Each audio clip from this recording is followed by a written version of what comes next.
அவர் யாருக்கும் வணங்காத முடியோர் முடியோர் முடியோர் அவர் கையில் தானே ரேக உடையோர்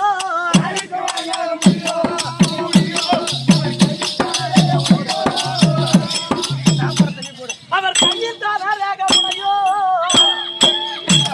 பெரிய மனுஷனாக கொண்டாரு ஏன்னா இன்னைக்கு அதிபதி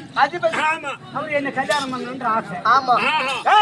அவர் எப்பேற்பட்டவரே லோலாய் அவர் அரவத்தில் சர்ப்ப கொடியோர் அவர் அரவத்தில்